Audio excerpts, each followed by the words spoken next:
Hotep, Black Power. It's your brother Shaka San Kofa, Street Law Soldiers here. As always, giving honor to all the ancestors, my sister, Chief of Staff Brother Harris Abdul, and all my family and friends that are in the ancestral realm as we speak today. And to everyone out there that are fighting for the liberation and salvation of the black nation. Today I had another topic that I was going to discuss, a fiery topic, so to speak, but I had a change of plans because something else came to the surface through the ancestors. What I want to talk about today is, first of all, how all the great ancestors that have put in so much work and devoted their lives to the uplifting of people of color all over the planet. They devoted their lives and literally gave their lives. Some left here under violent circumstances, meaning they were murdered, assassinated, which basically all of them were in so many ways. But the most disheartening part about our elders and our elder ancestors is that when they left here, they left penniless. I mean, let's take a look at Dr. Khalid Muhammad. All of the work that Dr. Khalid put in and laid his life down for the liberation of our people. He literally was buried by the Boule. Al Sharpton donated $10,000 towards Dr. Khalid's homegoing. You know, which is a shame. It's really a disgrace to black revolutionaries and black consciousness all over the planet. It's a disgrace. It should be hard for us to look ourselves in the mirror knowing that Dr. Khalid left out of here penniless like that. And that's even in spite of, even if some of them had trouble managing money or whatever.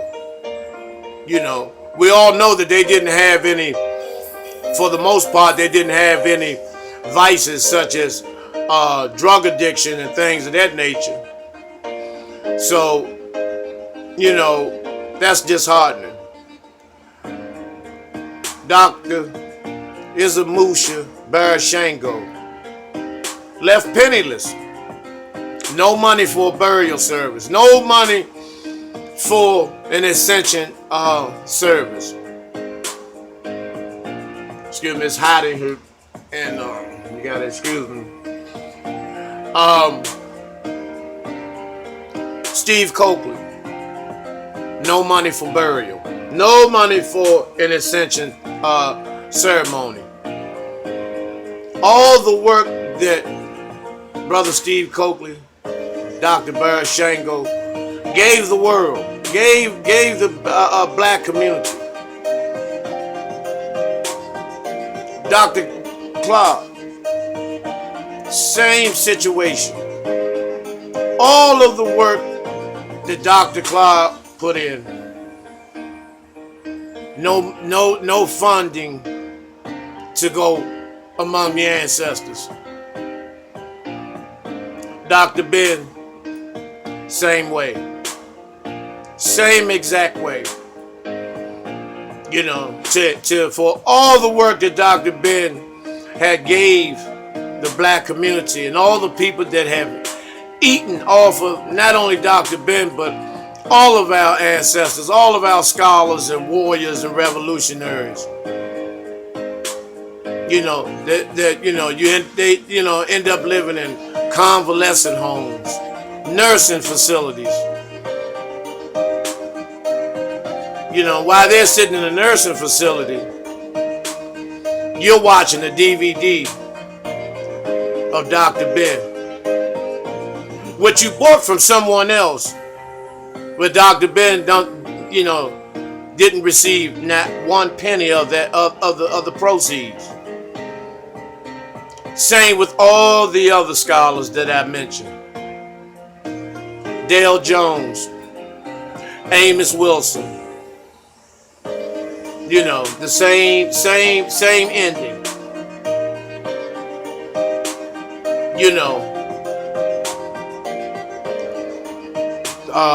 The nigger factory. Blueprint for Black Power. All the information and research, years of research. And for those of you who don't understand this in this totality, that it is painstaking to be a researcher, to be a true researcher, because you're seeking truth. And it's time consuming. A lot of times, brothers and sisters end up living alone because of how it drains how time consuming it is, where it doesn't allow you to even, enjoy a healthy marriage. In a lot of cases. Very, very sad situation. Very sad situation. And something needs to be done about this, because even though they've made their ascensions and their transitions to the ancestral realm and their unselfishness, they are still helping us to this day. Matter of fact, that's where I got my information from the ancestors to relay this message.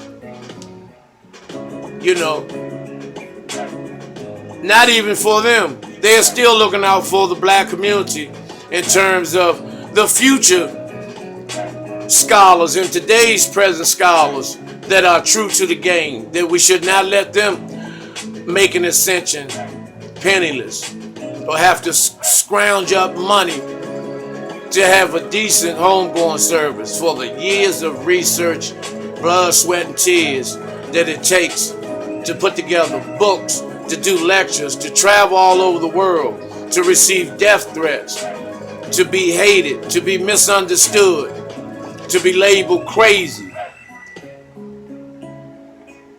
because you are not of the norm.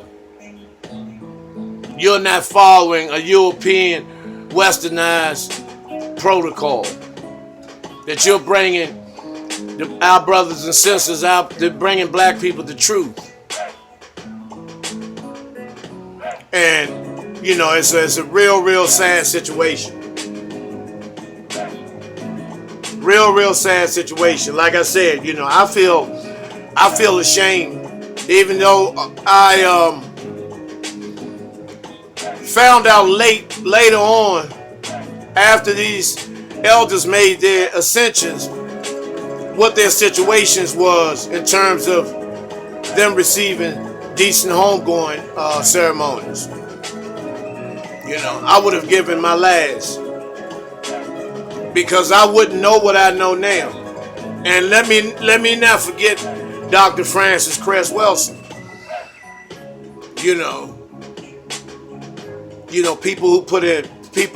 People who got down in the trenches.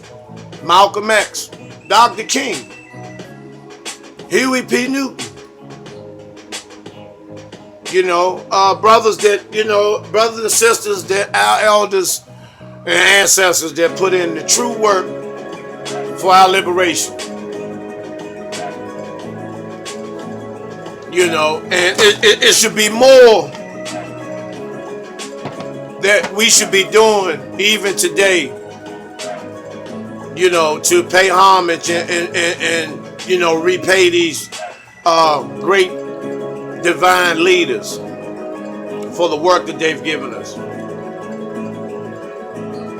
And I'll even say this. You know, when I watch most of the so-called scholars of the day and lecturers and debaters or whatever, I see fragments of all the ancestors and a lot of today's scholars and warriors. Even myself, because we take certain attributes from the elders, from our elder ancestors.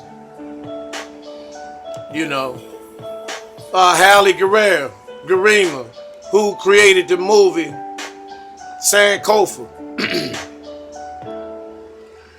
had to go out of distribution based on the fact that his movies were duplicated and bootlegged and sold to the point where he really didn't even make the money that he invested into the movie. So he's unable to go into redistribution today.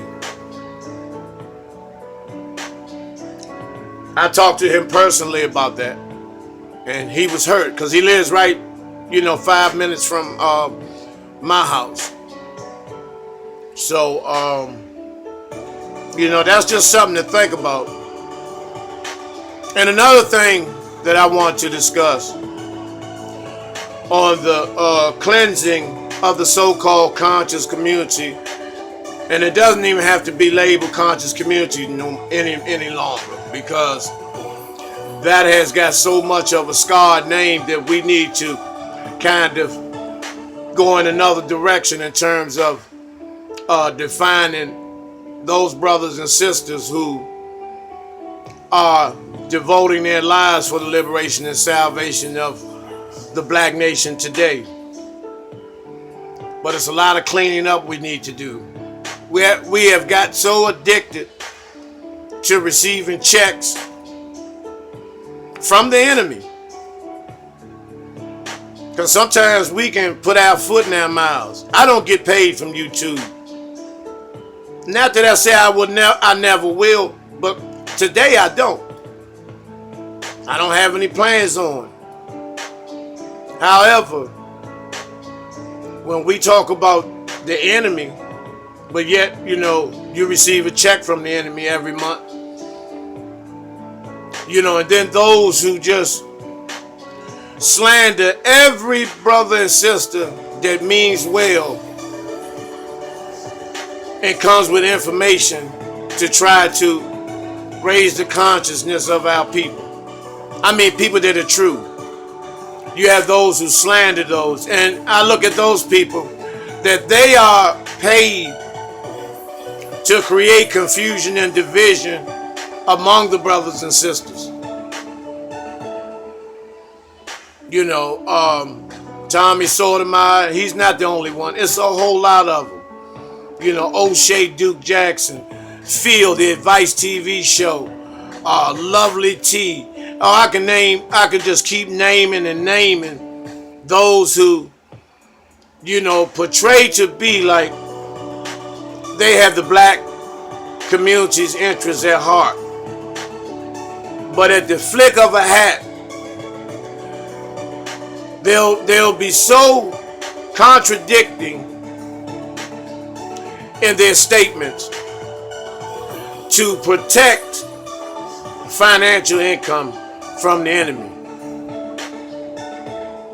This thing is deeper than what we perceive it to be, because we have a lot of new people coming on board that Christianity and religions have beaten them to a pulp spiritually, emotionally,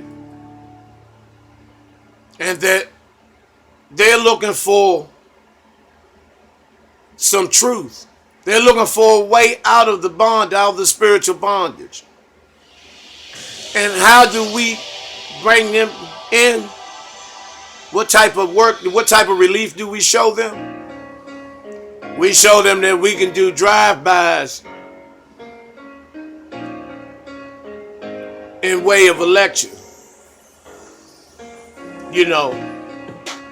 that we can be, we can be thugged out lecturers and warriors and scholars. I never seen Dr. Ben walk around with brothers, with assault weapons, in the black community, because they have literally, financially, and economically have raped the black community so bad that they need armed protection to walk among their own people, the people that look like them.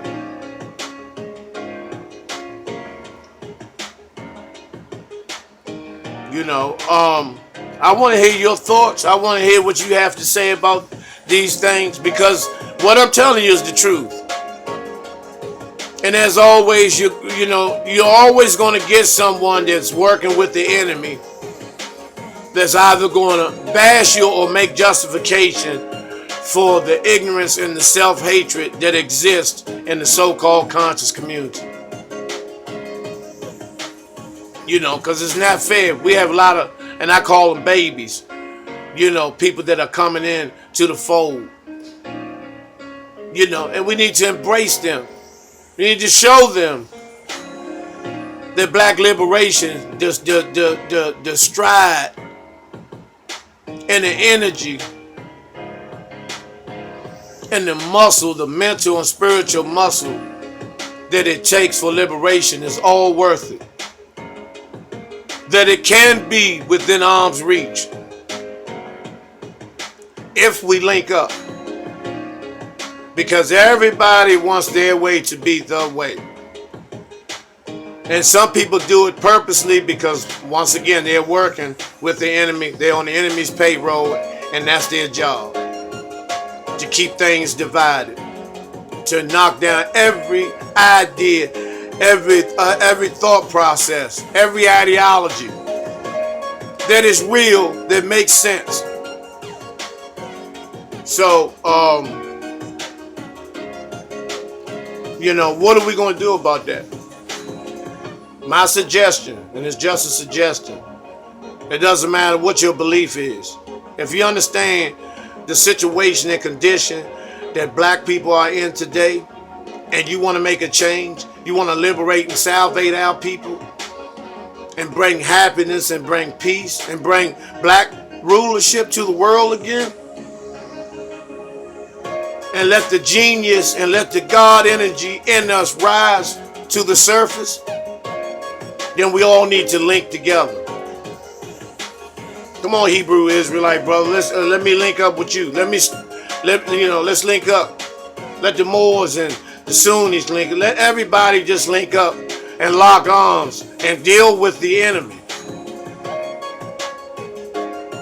When you see television, SWAT TV shows and all of that type of mess, where the enemy is raiding the house in the hood. When they load up, they don't have one truck, one tank for all Jehovah's Witnesses, one tank for all Hebrew Israelites, one tank for all Moors signs. Everybody links together and they raid that house as one unit. And they go in there as one unit. And they're willing to lay their life down for the person next to them because they're linked together. And that's the same concept I would like to understand and overstand that it takes for us to have liberation.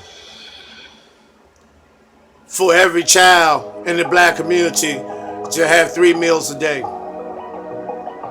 For every black man to be able to have an income that he can take care of his entire household without poisoning the community and without taking the life of his brother or sister. That the incest, child molestation, these types of behaviors are eliminated and erased out of the black community. even homosexuality, which we have grown to accept, which I am totally against. However, those are our people. And that's another subject for another time. But this is just something that I wanted to lay on the black community, on my brothers and sisters out there who really want to see change. And change is possible. Because if it can be perceived, it can be achieved. So this is just some food for thought, brothers and sisters. Let's go ahead and try to make some things happen. Make some changes, make some self-improvements as well. And you'll see the rewards that it brings. The inner rewards that it brings. To be chosen by the ancestors from the ancestral realm is a true divine blessing. That means that it's a possibility that when you transcend, you might stand among the greatest that ever came to the planet. Just some food for thought. Hotep, Black Power, peace.